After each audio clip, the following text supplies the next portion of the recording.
This program on NOTSTR8 TV is brought to you by Video Blocks. 7 days of free downloads, over 50,000 stock clips of video, backgrounds, music, and more. To get started, visit NOTSTR8.tv/video blocks. Sign up and get your 7 days of free downloads. NOTSTR8.tv/video blocks.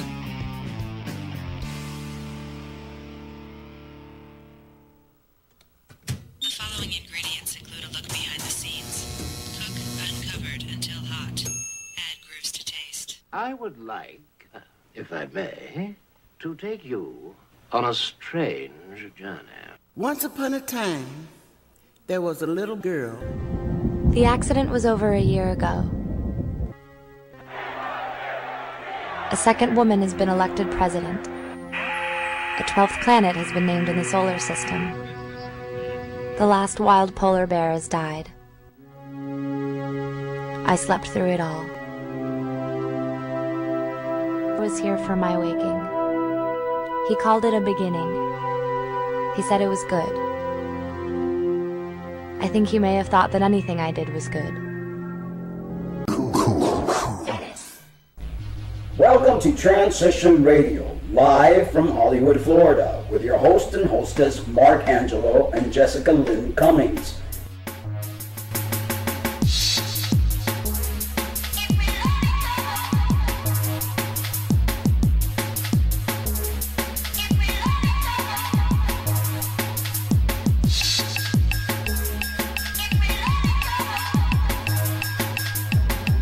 Show for trans folks, by trans folks, here to let your voice be heard.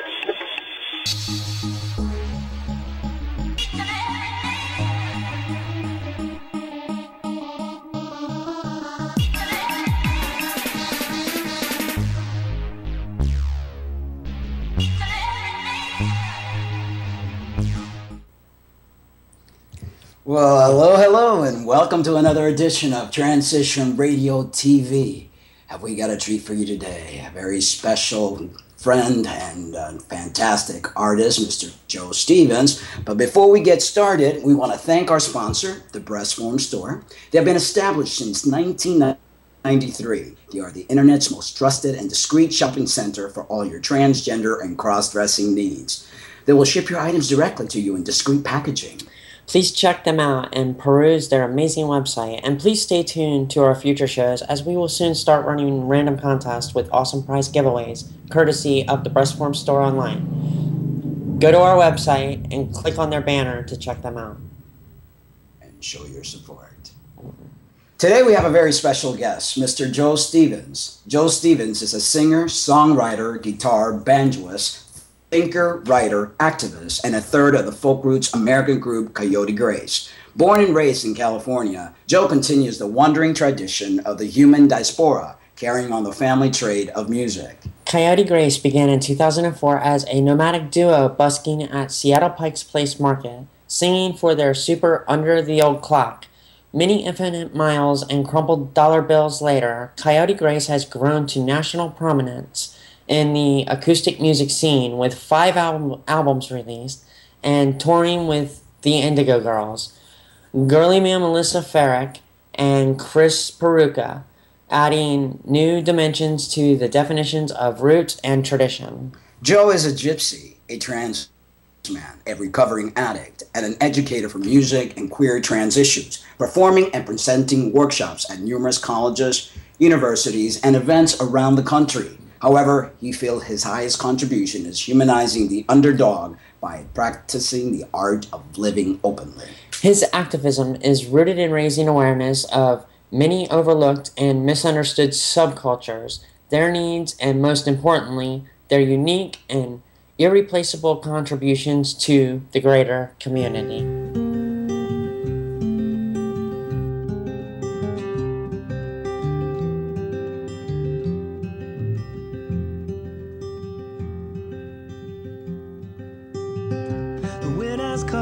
Take me down a notch, a peg or a level or two. The swollen moon has got a sight set on me too. The devil's son gonna take me higher, higher than I ever been before. I told my mama, no, I can't take no more. I can't take no more.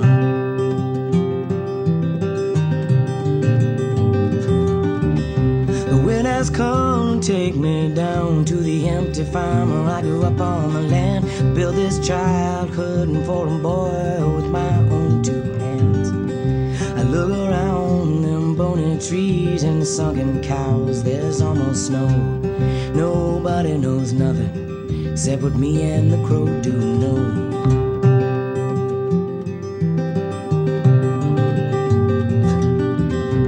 Who am I to change my life? Who am I to fuck with form? Who am I to weather a storm? But I go slow.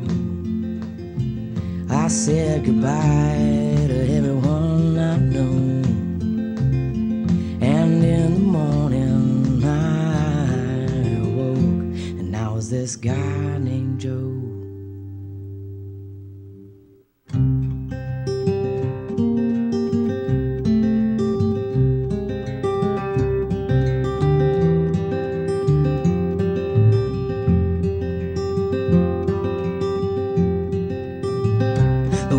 Come take me down to the field of dream by the light of the moon.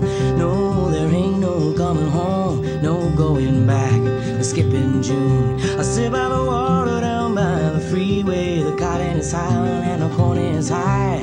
Don't know what I'm gonna do with myself tonight.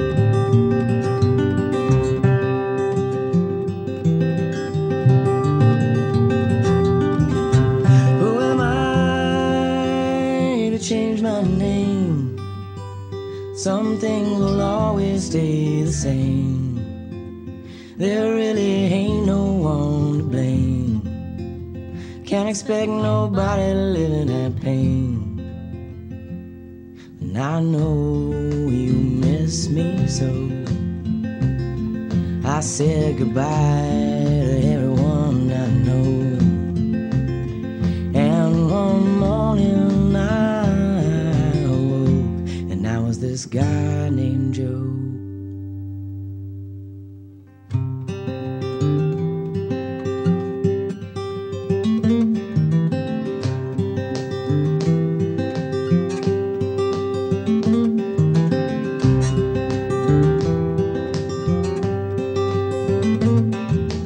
Rock and roll is music. Rock and roll is music. Rock and roll is music now. Rock and roll is music. Rock and roll is music. Rock and roll is music now. Rock and roll is music now.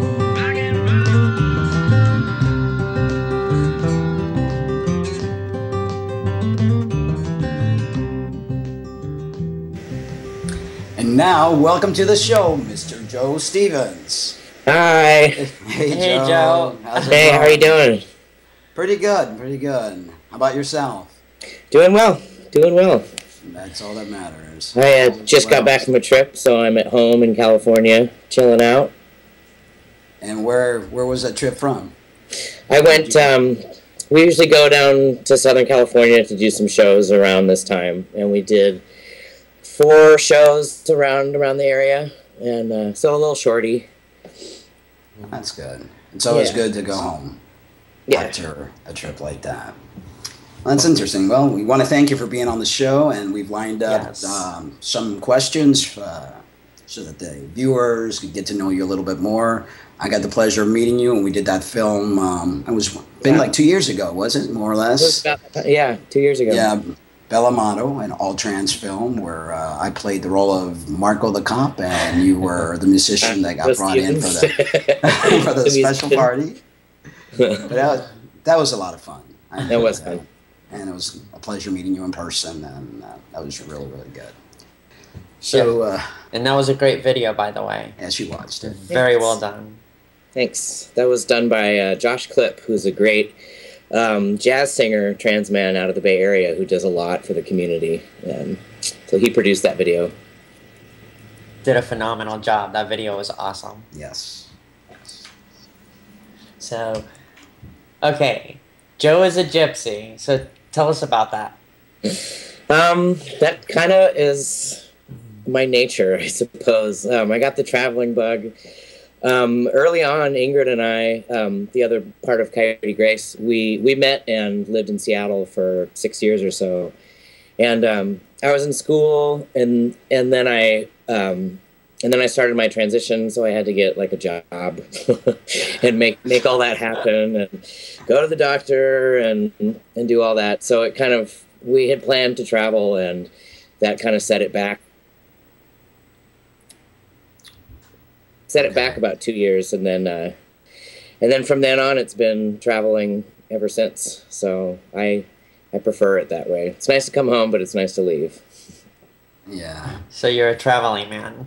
Yes. Yeah, I get that gypsy bug every now and then. So if I do my weird adventures going to Argentina or doing the spiritual stuff where I got rid of everything and just headed to the Southwest and not knowing where I was heading, I think it must be something innate. But this one doesn't like to travel at all. It's just like, you're not getting any of those bugs up your ear. No more bugs. Nobody.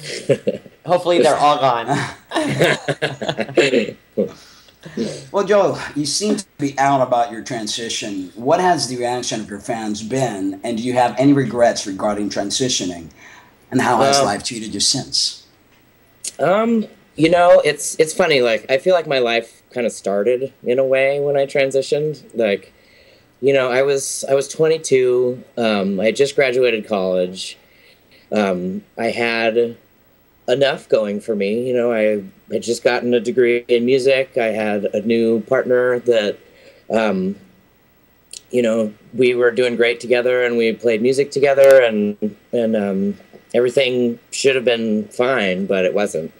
And I got to a point where I couldn't really carry on. And so I'd made a couple recordings. I had done a few shows, but nothing of any kind of broader visibility or anything. So, like, my music career more or less started when I transitioned, and I was definitely scared hitting the road with Ingrid. I didn't know how we would meet other queer folks on the road, or how is anybody even going to know that I'm trans because I look like this, and you know, and like, were we going to be, I don't know, were we going to be stealth? What we were going to do? Were we going to put it on the website or not? And we ended up just deciding to be out about it. Not, you know, not in your face, but if you knew what you were reading, it was easy enough to figure out. If you had never heard the word trans man before, which is a lot of people haven't, you could look right over it, and a lot of people did as well. Nowadays, though, like, I come out at almost every show just because it informs my songwriting. It just, I don't feel really comfortable with people thinking that I'm like a straight white bio male. Like, that's not my story. That's not my community. So, you know, and it's been really awesome. We have done, continue to do a lot of shows in the Midwest, in rural areas, and from the beginning, you know, there'd be a few little trans or queer people that showed up at the shows, and it's just grown. And there was no shows or anything that had out trans people, you know, coming through your town and playing music for, like, you know, that just wasn't happening. And so it's been an amazing journey. I've met a lot of awesome people. I had no idea there was that many trans people, you know, in the country. We're everywhere. I know, everywhere. And well, that's funny because, you know, being an MTF myself, I had known a little bit about FTM, but God, I didn't realize how big the FTM community really was. I mean, it's bigger than the MTF community. It's just about. I mean, back in the day, they used to say there were more MTFs than FTM. It's just we blend in so well, you know, that it's a lot harder, and a lot of FTMs are stealth. Well, we know the story about when I met you. Yeah, we don't have to go. But I had no clue. Yeah. Yeah, right. Some people, you know, have asked Coyote Grace which one of us is trans. But you know, I feel it feels right to me to just be out. It feels like the least I can do. You know, like I can go and do other forms of activism, but just, you know, I think the biggest leap for people is because they've never met a trans person, knowingly at least, and you know, like that's totally something I can do. Just take one for the team, you know. That's the way I felt too. That's awesome. I never intended to go stealth. From the moment I transitioned, I just wanted, you know, I wanted the world to know about this because I felt like there wasn't enough information back when I came out in 2003. So I did a lot of advocating. I did a lot of different circuits on TV and things like that. So I tip my hat out to you that you're also out there and creating awareness, which is very important, especially for the future of the youth. It most certainly is. You and your music partner, Ingrid, met when you were a female. How was that transition for her, and are you two still together? We split officially going on 3 years ago now, but it was very mutual. We both were kind of being pulled in different directions personally, although musically and career-wise we're still like right in there, which is better than I ever could have imagined. And so it's been a while, but we're still best friends and very, very close. You know, when we first got together, it was definitely like there was a lot of passion, and she was, you know, she was very happy as a femme woman. You know, I think they have a similar invisibility in the queer community. A lot of people see a femme woman and they're like, oh, that's just the fag hag, or you know, or you know what I mean, like. And so, you know, she was really enjoying for, you know, about 8 months there, you know, having people kind of recognize her queerness. And then all of a sudden I turned I turned into a guy.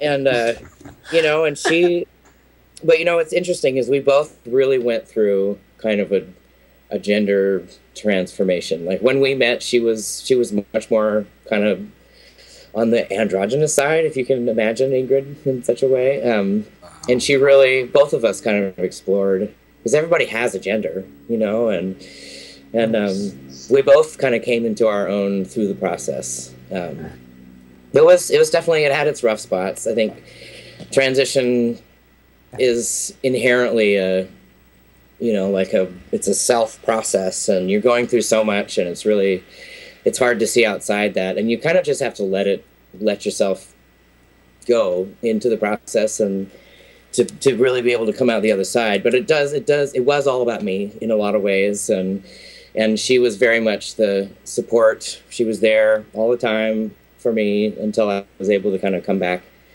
to the world. So it was, you know, it's a lot to go through with somebody. It's kind of, I heard somebody liken it, I heard another trans guy actually liken it to if his partner were to have a baby. Everything would be about her and her body and her change. And so, and that makes sense. For sure. You become very self-centered, and it's, and I felt the same way when I was coming out and I had Violet, which was a genetic female, and it was all about I, and it's hard for the other person you're with to deal with all the different scenarios. Yeah, I went through it too, but you guys still make beautiful music together. Yeah, and you know, I had no idea that this is what it was going to turn into when we first met, and it's just been the most awesome thing. So at least there was a reason behind you guys meeting, so at least now you have that beautiful music career. Actually, we have a video here. And we're that talks about this situation. So the video quality is not that great, but I thought it would be important to actually put it in the interview. That way Ingrid could have a little say, even though she's not here with us. So whenever you get a chance, Joe.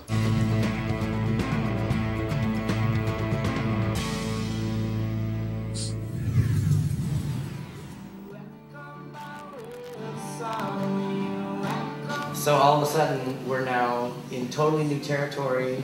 We are this straight appearing couple. you know, I was a lesbian singer-songwriter. Like we were a lesbian identified couple.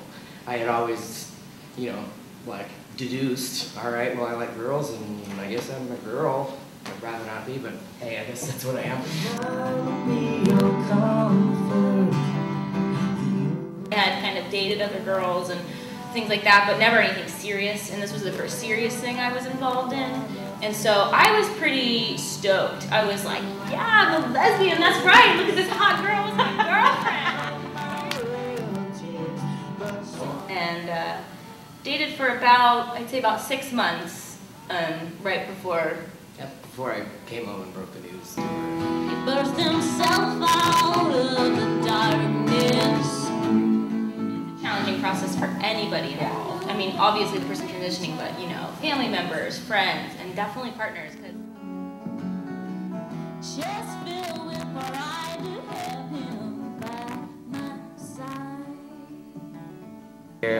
The counseling center has kind of reported seeing an increase in gender diversity on campus, and so you walk by these people every day and just have no idea there's trans people in classes, there's trans professors, you know, people just don't know because it's not something that people, you know, wear on their sleeves. So I said goodbye to everyone I know,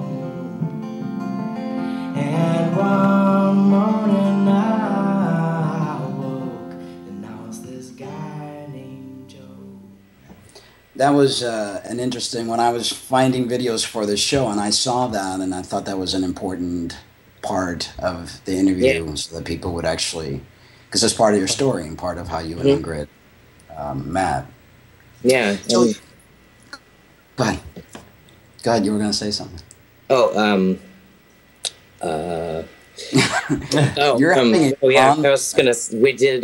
That was the thing we did at Chico, and we do a lot of college gigs, where we go and visit colleges and talk about our story, and sometimes they want workshops, and it's been a real neat thing to, you know, to talk to college kids about it. And there's some who are starting to transition in college, which is great, and you know, it's just part of the work. It's cool. Yeah, it's a very interesting change from the time I came out back in 2003 to now, where back then there was hardly anything. At least now, it's there's a lot more support, there's a lot more visibility, and I think it's important that all the work that we've done, those of us that transitioned a while back, it's great that now, you know, these future youth transgender kids will have it easier, or at least we hope so. Yeah, definitely. Joe, you were once an addict. May I ask what was your addiction and how were you able to heal from this? You know, it started early on. I was a young teenager, and I was 13 or something, and it, you know, it was the thing that I picked up to kind of help me cope. I was really depressed. I was having a horrible time with my body, and was having a hard time finding a reason to go to school. So really, you know, it wasn't one. And my dad's an alcoholic. So is my brother. It's in my family, and so I started off young. You know, I got bounced around to a couple treatment centers and schools, and you know, kind of hung in there. But it was kind of, you know, and I think it's important because it affects our community in a particular way. You know, and I kind of, it was kind of better or worse over time, depending. When I figured out I was trans, I really gave it a push to try and get it together. Just because I knew I needed my wits about me, I needed all the money I could save, and it was, you know, it was kind of off and on, better sometimes, worse other times, and throughout Coyote Grace as well. And I finally got to a point, and everyone else got to a point where it was, you know, one thing they say about it that in the recovery community is, it helped. I used it to solve the problem until it became the problem. Exactly. And that's really what it was. You know, I didn't need it for what I started using it for. You know, I was a drinker, I was a heavy pot smoker, and I definitely did some years with some harder drugs, and I, you know, I wasn't unhappy anymore. The only thing in my way was my drinking and drug use. Like, you know, so I just got to a point where it just, it was no longer working, and again, I couldn't go forward as things were. So I'm really happy to be free of it. Yeah, I can relate with you because also when I was younger, I was heavy into would call crack, and I quit cold turkey. I didn't have to even go to rehab or anything like that. One day I looked at myself in the mirror, and my higher self, the part that drives me, kind of talked to me and said, if you don't stop this, you're going to die. So that's all it took for me to hear that inner voice, and I stopped. And it's the soul death. It's the soul that talks to you. I think that we've all been there. I went through the same thing. You know, I did. I was party girl. I drank a lot, smoked weed, did coke, and I just stopped it all one day about 15 years ago. Awesome. So I think it's the drive in our spirit, because I think we were destined for greatness, you know, and all that energy that we had inside could either make you or destroy you. And a lot of us choose the path of destruction because you don't know what to do with it until you finally align yourself, and that's when you heal. Exactly. And go forward. Exactly. Well, you have traveled, sharing your music and message throughout the states. What is your most memorable moment and favorite place to perform? Blah moment, tongue tied. Right. There's been so many awesome moments. It's hard to think of one. You know, we did a couple tours with the Indigo Girls, who have been my heroes. You know, since I first started playing guitar, I was learning their songs, and so to have the opportunity to not only meet them, but, you know, chat with them, hang out, be on tour with them, play music with them was like beyond awesome for me. It's really cool, and to have that experience of having a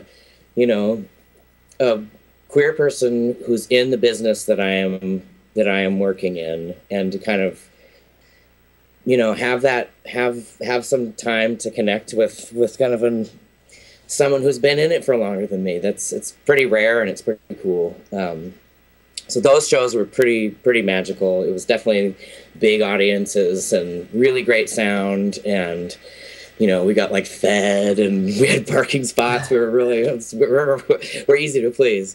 But that was just so much fun. It was definitely a dream come true. Those shows are great. Also, the types of shows that are my favorite can very much be the small, intimate shows, where you have a smaller crowd of really dedicated folks who are listening, and it's meaning a lot to them, which it means a lot to us. And performance is a reciprocal process. It's not, you know, there's no passive, you know, parties. Like, if the audience isn't participating, then it's a really hard show, you know. But those small groups where you really get to know people, and, you know, it means so much to us as the artists, and, you know, something magical just happened. So It's amazing. It's amazing after, you know, it seems like after we transition, our dreams come true.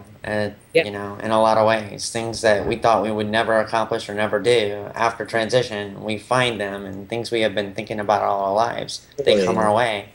You know, and it's amazing how it happens. Yeah, I get to see that in other people now, like my friends, you know, and I see them like slugging it out through the hard times, and they have pimples, and they look really young. At least this is for the FTMs, and they get to a point where they you know, they kind of have their head above water, and they're like, well, now I can do anything, you know, and it's just awesome. It's awesome to see and be a part of. I think it's part of the alignment. Once you're in your right alignment, that you're doing what your heart tells you, then everything just kind of flows. You know, everything aligns itself, and just seems to go right. When you're not doing what your heart desires, and you're doing things that it's not in the frequency of love or frequency of what you want to be, everything just seems to be harder. Exactly. It seems like we were working harder for society's dreams instead of our own. Trying to be something you're not, you know. Exactly. All right, Joe, you're an advocate, and it seems that the stage is your greatest place for this. Explain to the viewers what your focus is when raising awareness of many overlooked and misunderstood subcultures. You know, really, what I've kind of boiled it down to, it's the humanizing factor. you know, if you can identify, you know, like a junkie or a trans person or somebody with mental health issues, if you can identify them as a person, as human, it changes the way that you treat people, that you see yourself even. And that's, you know, that's kind of the angle that I come from. You know, I've had, and my three things, having had mental health stuff, addiction stuff, and, you know, being trans, doesn't get a lot more controversial than that. No, but just like my hope is always that there's somebody in the audience that feels heard or spoken for or, you know, visible and important, because I think all of those voices have a really particular perspective to share with the greater human community. Like I said in my bio, you know, I think trans people have a lot to teach the rest of society about gender, about our assumptions about gender, about how we treat people and why, and you know, same with addicts and other things. That's kind of my personal philosophy. I believe that the healer makes the person who needs healing makes the best healer. And I think we've gone through all these trials and tribulation in life so that we become better healers. I mean, if you look at shamans and you look at all these other great healers, they've gone through a lot of needing of healing so that they could become better healers. And I think it's pretty much all that we go through, all the pains and all the addictions and all the self-hatred. When you rise above all that, then you become an amazing individual. To give somebody else, then it's exactly, you know, then I don't regret any of it now. No, I would do it all over again. So would I. You know, and I would not have said that, you know, 8 years ago. I was pissed. Yeah. But now it's a huge gift. So yeah, totally. And I think once the evolution of the transgender person, they go through different stages, but once they grow up, as I like to say it, and they see things differently, then they look at it as a gift. And then they accept their two-spirit side, because I truly believe I'm two-spirited. Yeah, at one point I wanted to kill my female side, and I realized you need both. It's like the yin and the yang. And I think that balance is what creates an amazing individual. Yes, altogether. But you do know, with going through hormones and everything, we've got to go through puberty a second time. Yes, and yes. Sometimes a third. Yeah. Yeah, it's quite a process, but you know, for those of us that really that's what we're driven for. Like I'm just so grateful that I was born in this time and era when these resources are available to us, because, you know, if we look back on our pretty recent transgender history, like, people did not have the options that we have, and they made it through, so damn. Like, I won't complain. Well, yes, we are very fortunate for this day and age, for sure. Definitely. There's a song you wrote called Daughter Son, which I think is very amazing, and it hits home with a lot of the FTM brothers. So I wanted to share the video with the viewers. It's a very, very to the point song, Daughter Son. So, all right.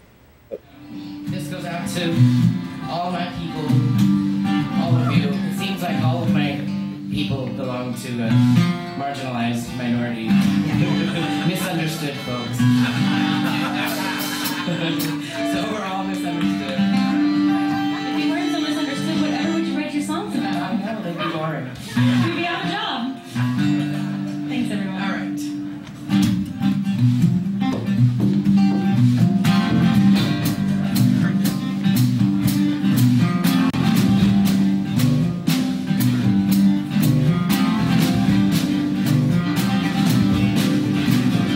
My haircut don't look right, my clothes don't fit just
That was a good one. That was good, Joe. Yeah.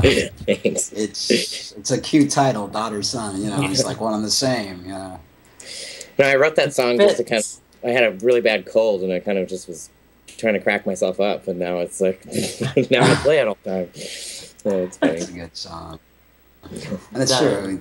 My mom had a hard time with it because, you know, it was her firstborn, the daughter and whatever. And it's like, Mom, you never had a daughter, you always had a son. And right. I'm not sure what kind of relationship you have with your mom right now. Has she accepted you, or? Yeah, my folks are both really. I was the only girl, which I know makes it hard, especially for the mom. But my older brother is as gay as can be, and he's always been the real daughter. So and you know, we've all worked really hard, and they're great. They're the surrogate parents to a lot of my friends whose folks aren't as great, and they have a rainbow flag and hanging from their house. They're cute. That's awesome. That's awesome. That's very... Well, you know, that's like his mom. You know, now she has a daughter that likes to wear a dress, which would be me.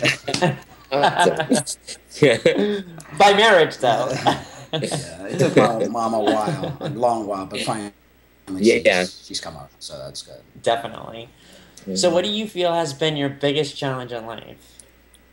You know, probably just the getting over, you know, myself. You know, figuring out transition stuff and particularly addiction stuff has been really tough for me. You know, and that's been the rough stuff. But now I really focus my energies on helping other people who are going through things that I've gone through or anything. And that just seems to keep a good perspective in life, and don't take things so seriously. And yeah, you know, that's definitely it. We take life way too seriously, and it's really a ride. So you just enjoy the ride and grow from the challenges. You grow stronger. You know, yes, we do. That's pretty much it. For sure, we do. There's a lot of hate crimes towards transgender individuals. As an advocate and an educator, how can we help stop this? What do you think would be? You know, I think being out, showing other people that it's okay to be confident and out. And kind of, you know, being happy, healthy, well-adjusted humans. Not only does it show our, you know, the next generation of our community that you can have a good life and be a good, happy person. It shows other people, you know, the non-trans and non-queer folks, that trans and queer people are okay. Yeah. You know, people. And that, like, people who are stigmatized and have, you know, hate crimes and are harassed don't end up being, you know, they're not the greatest citizens in the world. It's not easy to grow up like that, and you know, so I think what we're doing, just being visible online and being visible in the world. And you know, it's like, you know, when we all were younger, there was no trans people to look to and ask questions about, and so it's, you know, I think we're doing it, just being visible. I think so. I think things are going to get even much better. And I think eventually one day we won't have to be in the back of the bus. You know, I think there's always got to be a group, and then I don't know what will be next because I don't know what other type of species, races left. But hopefully we don't stay like in the back of the bus, like right. I think times are changing, and people are becoming more educated and more tolerant. Yes, they are. Yeah, and kids are transitioning younger, and they're missing a lot of the years of crap that we went through. You know, and I know it's almost like not fair, but. You know, if I had been able to start like I'm helping this kid right now. His name's Ben Wallace, and I just produced a CD for him of his original material. And he's 19 and going right into college, and he's going right in with his new name, and all of his papers are right, and you know, nobody knows him before and after. So it's kind of like his call whether or not he wants to share that with everybody, which is kind of a nice feeling. and he feels safe and happy. And man, I was a mess when I was 19, so it's cool just to see. So was I. See things change. Yeah, amen. So. But I think that makes you. That's part of your journey, and I think that experiencing all that really makes you more of a complete individual. I don't know all these younger trans individuals that have actually went from what is that Monopoly game, don't pass go, whatever. They just went directly, and they didn't really get to live, because sometimes the pain, the suffering, the struggles kind of makes you a more complete person, Yes. But if you turn it into it, if you do the work, you can really connect to yourself and help others. And help others. So. Exactly. And it feels good. It feels really good to help others in the situation, to alleviate their pain a little bit, to not have to go through the things that we had to go through. So, which actually helps out a lot. And speaking of that, have you personally experienced any hate from being transgender? I haven't. Nothing directly. I've had, some weird interactions with people that I really, if you really kind of, people don't usually try to be rude. They just sometimes don't know what to say, or they're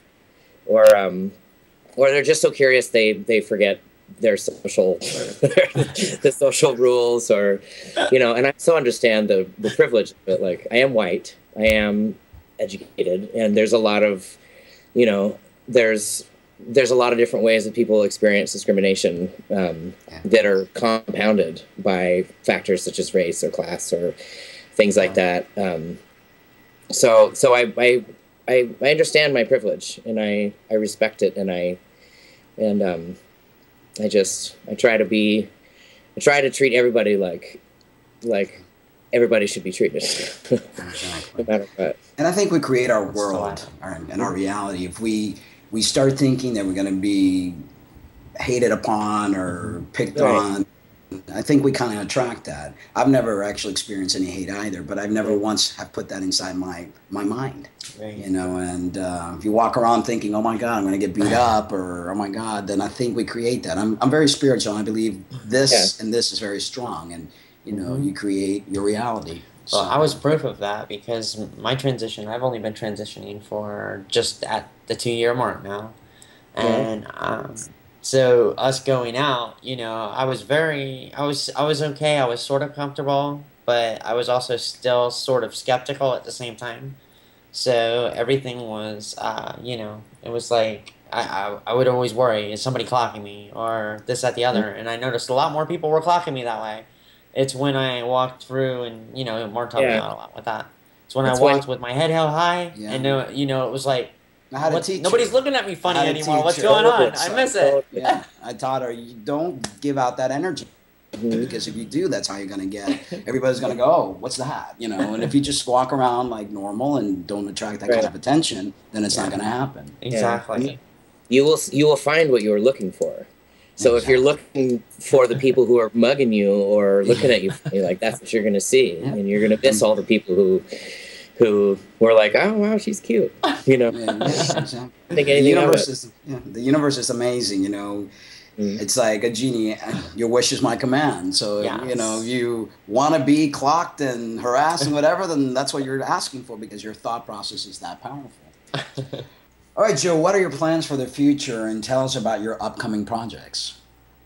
Well, Coyote Grace is still pounding the pavement. We're going to do a tour of the West Coast in March or April, and a Midwest tour in March or April. We were just on the East Coast a few months back, so probably won't be back that way until the fall. Festival season is in the summer, in the spring and summer, so we'll hopefully be getting around the country to some music festivals. Like I said, I just produced an album for my friend Ben Wallace. It's called Real Boy Volume 1. And we just did a Kickstarter for it. There's some information online if you want to check that out. All proceeds have gone to his top surgery. So a very cool cause. Buy a CD, help a kid out.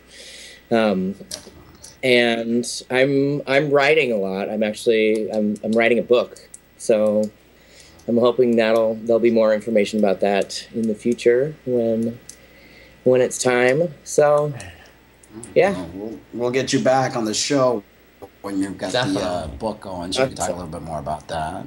Yeah. And yeah, so it's been a pleasure. If you ever come down the East Coast again, you don't ever come down to South Florida, do you? I know Florida is one of the very few states that we have not played a show yet.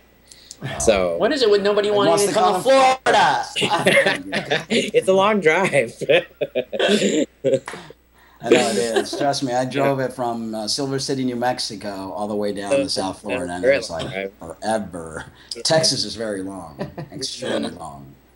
Yeah, but yeah. Well, thanks so much for having me. It's a great it was show. great. Yes, Thank you for being here. For sure. Definitely, and it's always a pleasure. Again, if you want to come back, we also have the radio show. That's a 30-minute segment, but that's also gets listened to a lot, and no video, no whatever. It's just straight radio. So, okay. So thank you so much, Joe. Keep up the good work. All right. And, it was definitely a pleasure. Yes. Yeah. All right, Joe. Take care. Have a good night. Good night. Thank you. So definitely, like I said, we met back in a couple of years ago, and I've got tuned onto his music, and I didn't know he existed before then, because he never comes to this side of the woods. And but I'm glad that our paths did meet, and I really enjoy his music, and he's a great, great guy. So pretty much we want to thank our sponsor again, the Breast Store. TheBreastFormStore.com. Yes, and you can visit them on their website, which is www.thebreastformstore.com. They have breast forms, they have gowns, panties, makeup, and beauty lingeries, bras, and beautiful wigs. And you can also check them out from our website, www.transitionradio.net. And we have little banners there. You click on the banner and it takes you take directly it right to their website. Yes, it does. So we've enjoyed another great interview, and looking forward to next Sunday. He's a really great guy. Yeah, he is. Very confusing. Joe and Joe. We got two I know, Joes. right? We got two Joes. Joe 1, Joe 2. And I am Joe 3. Oh, you're Joe 3? Wait, yes. Okay, so who's Joe 2? Who's Joe 3? 2. He's a figment of my imagination. Oh, okay. Oh, so you got... Okay, so you experience multi-personalities? No, he hears voices in his head. Oh, okay. Something like that, yeah. They have a pill all for kinds that. of people behind me, beside me, all over the place. So. Could it be all those little things that we have back there? Yes. Well, hey, Joe, they do make a pill for that. You know the voices in your head? Yes. Oh, they do? I did not know that. Yeah, yeah, it's called Prozac. He likes the pills in his... No, he likes the voices in his head, not the pills in his head. Sometimes it keeps you company when you're alone, you know? It's one of those things. Just a little bit. Yeah, I hear them all the time when I'm trying to tune you out. Oh, really? I guess I know somebody that's going to be sleeping outside tonight. That'd be you. Oh, I doubt it. All right, so we're going to end the show with one of my originals, which is called For Freedom, and it's pretty self-explanatory as you listen to the video. Thank you guys for another great show and for joining us and tuning in. And we will see you next time. Yeah. Same place. We love you, but remember to always love yourselves too. Bye-bye.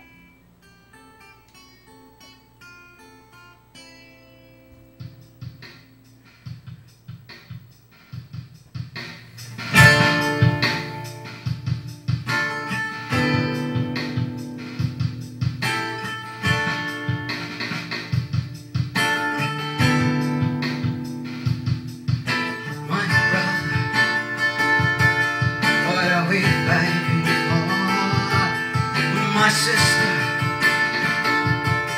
please do not cry no more. Our children are going in despair. The world we live is getting us nowhere. The more you have, the more you want. The Jesus freaks, they get war to bring on peace. It makes no sense. How can we live like this? What are we fighting for? It's up to us, you know. What are we fighting for? It's up to us, you know. The little girl that cries 'cause her mother died in the hands of the blue-eyed man who's filled with lies. For freedom they claim the battle as they kill away. The truth lies in the dollar and the things they take, they take.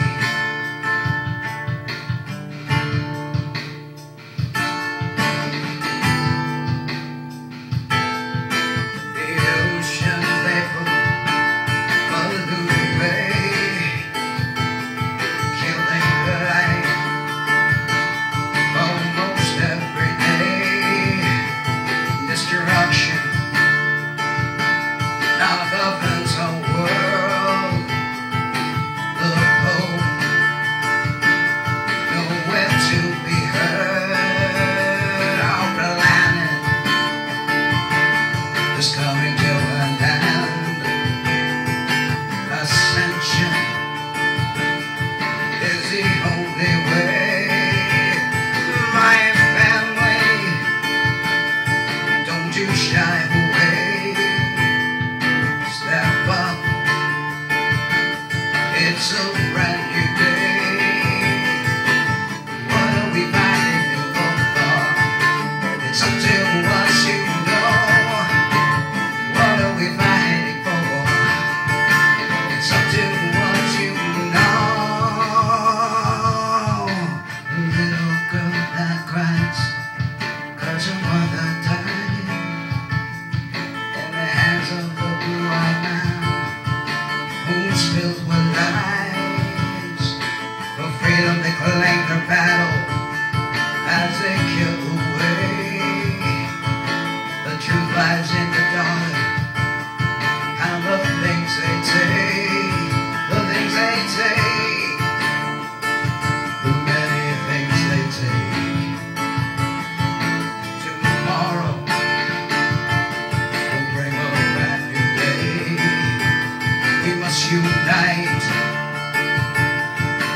and find a way to bring laughter and love and end this war. Enough's enough. We must fight no more for our children, for the love of peace and the union of all that is, all that is. What are we waiting for? It's up to us, you know.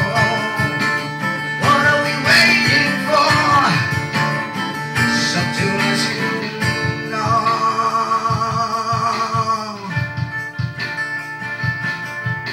The little girl that cries 'cause her mother died in the hands of the blue-eyed man who's filled with lies. For freedom they claim their battle as they kill away. The truth lies in the dollar and the things they take, the many things they take. Oh, so many things they take.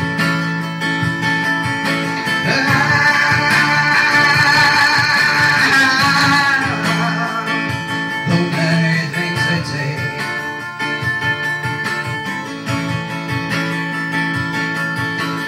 What are we waiting for? It's up to us, you know. What are we waiting for? It's up to you.